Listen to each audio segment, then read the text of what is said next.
let's start Study Club. We are talking about the nuts and bolts of marketing, part 2, the Q&A session. We went and did an hour and a half in the last session, and so now we want to answer some of the pressing questions. With us in the Study Club, we have Larry Gazzardo, as always, our head instructor, All-Star Dental Academy, a veteran speaker, consultant, Dawson Academy faculty member, all about providing common sense solutions to improve dental practices. That's Larry. We have Eric Vickery, our most senior coach, having coached with over 250 dental offices, really specialist on case acceptance, fee for service, in how to work with insurance companies, you get off insurance companies, big on results tracking. We'll talk about some of the tracker later in this webinar, and also a DISC personality profile expert. Okay, so we're going to start with Larry, and as you do a quick recap, and then we're going to come to the questions. So Larry, it's all yours. Great. You know what? I don't think there's a topic that gets more questions than how to market your practice.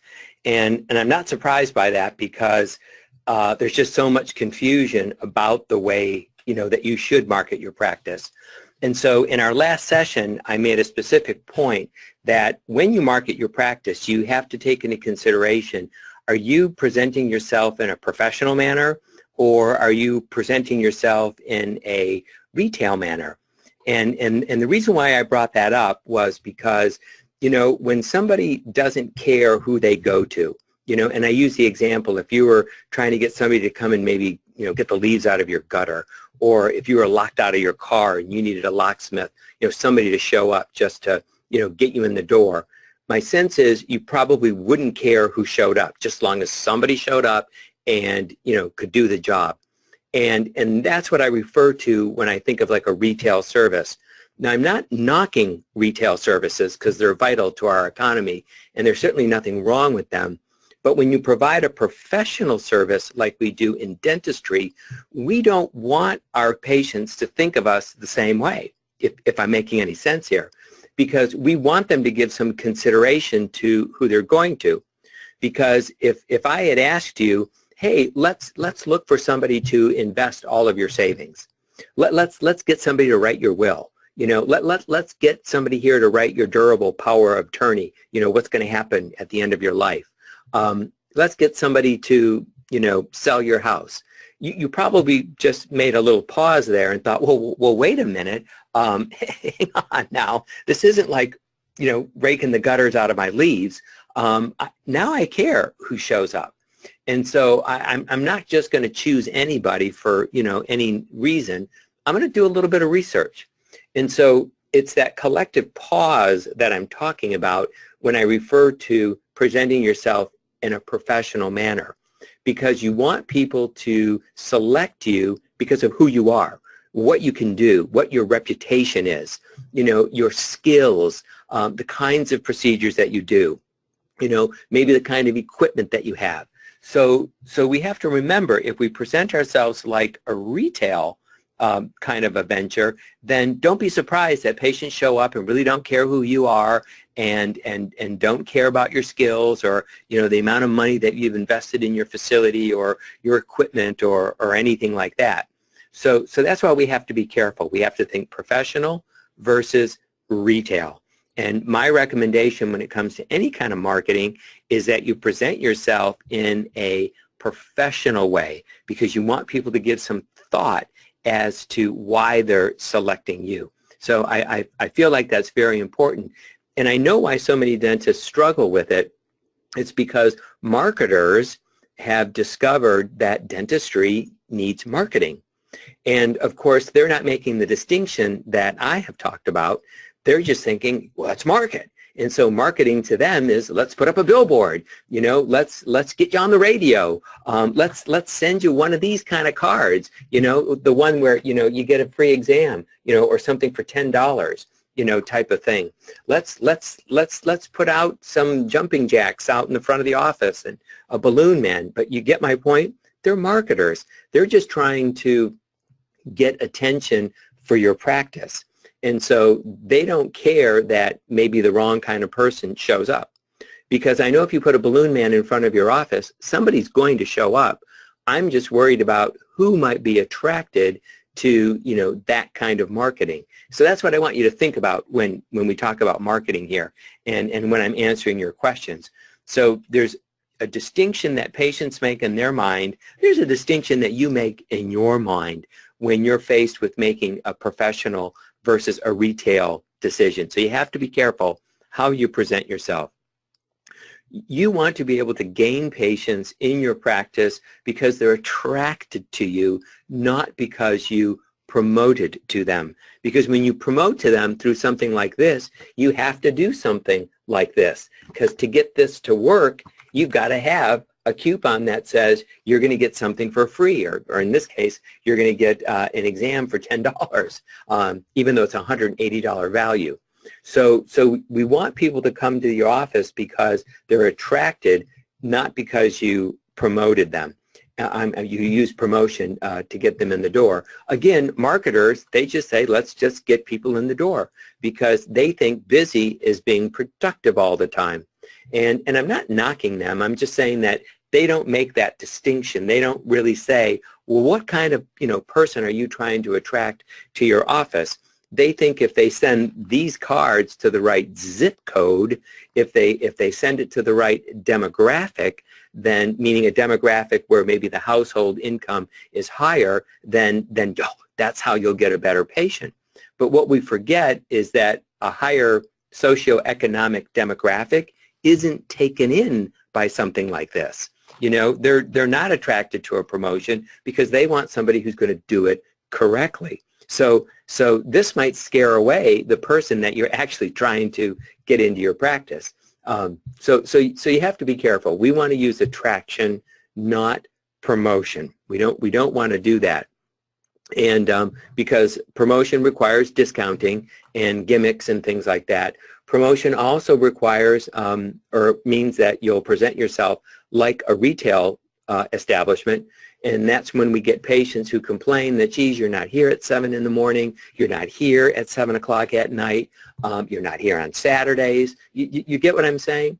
When people aren't choosing you, they're just choosing your building or your location, or they're choosing the $10 free offer, they don't care about you. They care about what they want. And what you'll find is when you market your practice correctly, by attracting people to what you can offer, what you'll discover is they'll come when you're available. And that's what I like about those patients. They're not demanding that you be there at 7 in the morning or 7 o'clock at night, or that you're even there on Saturdays. So they won't do that for you. So you have to be very, very careful about the way that you market your practice. So before we got started tonight, I just wanted to have that quick overview with you and really just save the majority of our time for questions, because last time we went so long that there was so much to talk about that we never really got a chance to ask or to answer anyone's questions for you. So that's how I wanted to kick off this evening, Alex, is just give that little bit of a review. But let's get right into the questions from everybody. All right, let's get our cameras back. Where'd I go?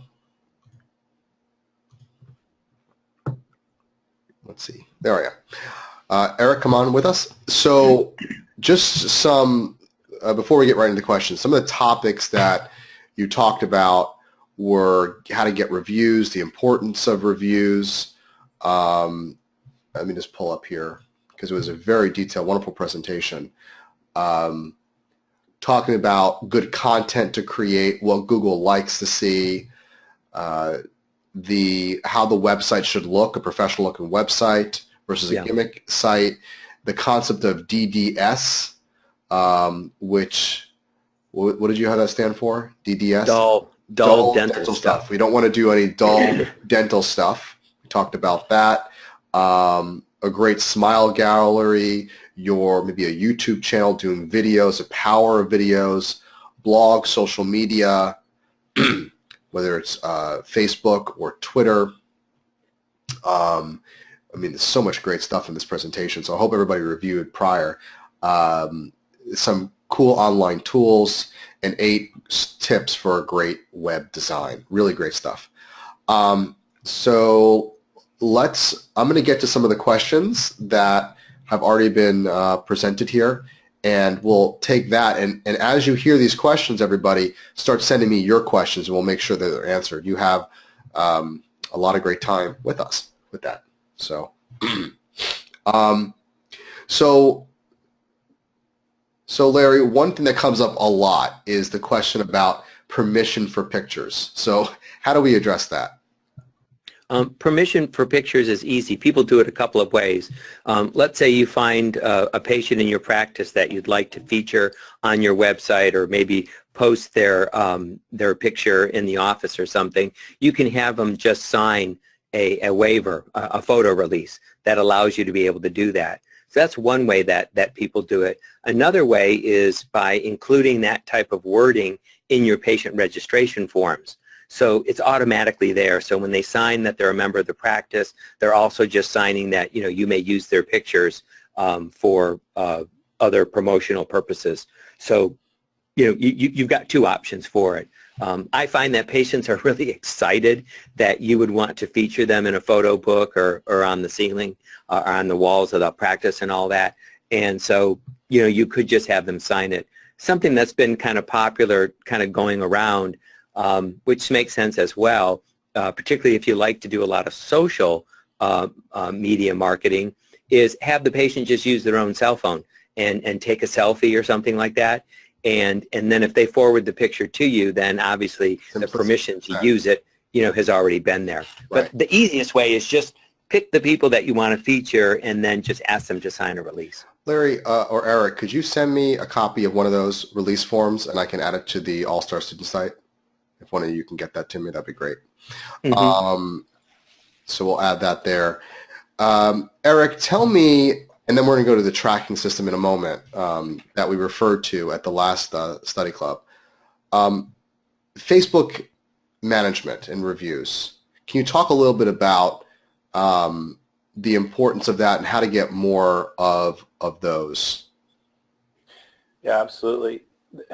In fact, Larry just talked about it. With them taking a selfie of themselves in their after picture, wouldn't it be great if they posted it on their own Facebook and tagged you in that picture? Now, that would be some really good free marketing. So in addition to that, though, we have to remember that what Facebook started out as and what people go to Facebook for. I know, Alex, you love Facebook so much, you're on it all the time. Not really, right? So people go there for entertainment purposes. It is not a search engine. It is not a place that people go to do. Now, they've started doing recommendations. If you noticed it, what would be great, and I do this for my clients if I've already liked their page, if you see somebody who's asking for a dentist in their town, you can now make a recommendation. You can actually tag the page of your Facebook page in that post. You say, I recommend Dr. Larry. He's amazing. And then after you hit your click your comment, you can then actually attach a page that if you like that page, you can recommend it. So that's an awesome way to do it. Remembering that Facebook is for entertainment value, we have a huge benefit because our business is smiling. So anytime I'm managing or taking care of Facebook posts for clients or helping them with that aspect, it's what are you going to post? 2 functions here. That's going to make your people feel entertained and cause them to smile so that they will either A, trigger a like or a share. Well, I think everybody should see this. I'm going to share it. So that may not have anything to do with your specific practice. But the second aspect of it is what Larry really got into in part 1 was people got to see the insides, the inner workings of who you are. They don't want a bunch of models and phony people being shared. So they want to see that today you shared your hygienist's birthday today. Help us celebrate with her. And you post, tag people. You get your team to like it and share it, and you create a ripple effect by doing that. People typically don't go to your Facebook page to learn about something bloody and gory like maybe an implant or periodontal surgery and be scrolling through their Facebook page and go, oh, I like that. That looks really cool. Let me share that so all my family can see that scary picture, right? And so we have to remember we're about creating smiles. So think of something that you would hashtag smile. Make sure that your Facebook is automatically forwarding to your Twitter. Larry mentioned that last meeting as well. and about 4 posts a week. That's about it. That's all it takes. Excellent. Excellent. Larry, tell me about, and I actually like to hear from both of your opinions. What do you think about the new patient specials? Is that a good idea? A new patient special?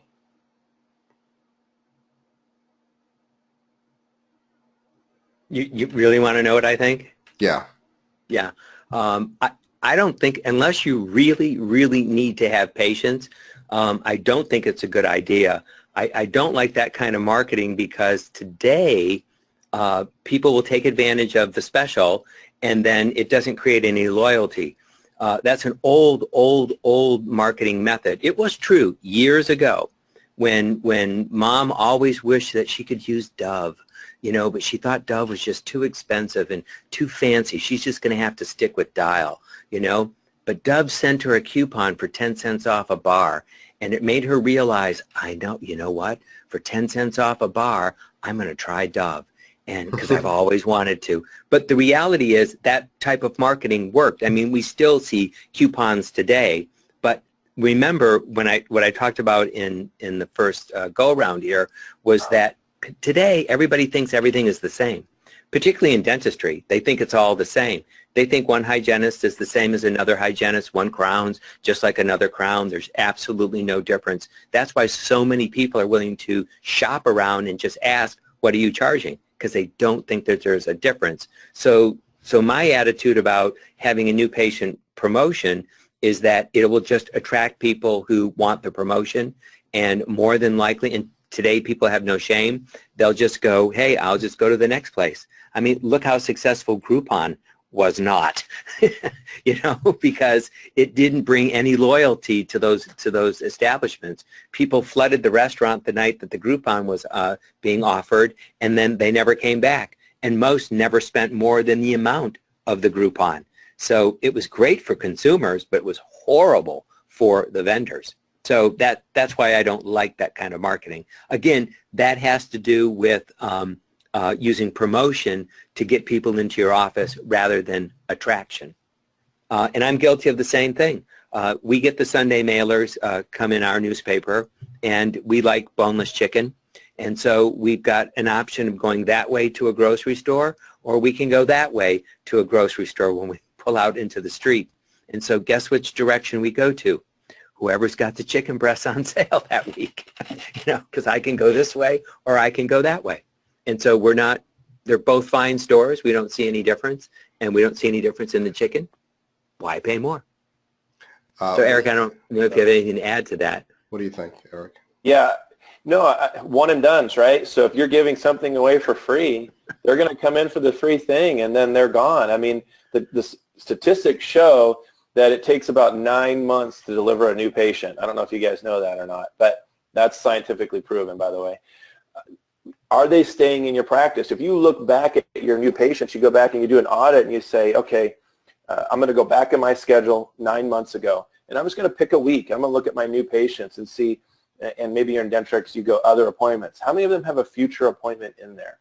Did we keep them in the practice? And you can look at what marketing source they came from, and what you're going to find is referrals, those that did the research online for reviews, and are going to have they're going to stick. They're going to be more likely to trust you when they walk through the door. Well, I take a new patient, it's not new patient, I take a patient survey with every new client that I work with. And I can tell you that consistently over 20 plus years of going to client offices, that patient referrals from family and friends and other staff members is consistently the #1 source of new patients. And I've never had a dentist tell me, oh yeah, I don't like getting them from patients and friends because they're horrible. They always tell me those are the best patients. And I said, well, I do a weighted survey, not a random survey. So we hand select the patients that we survey.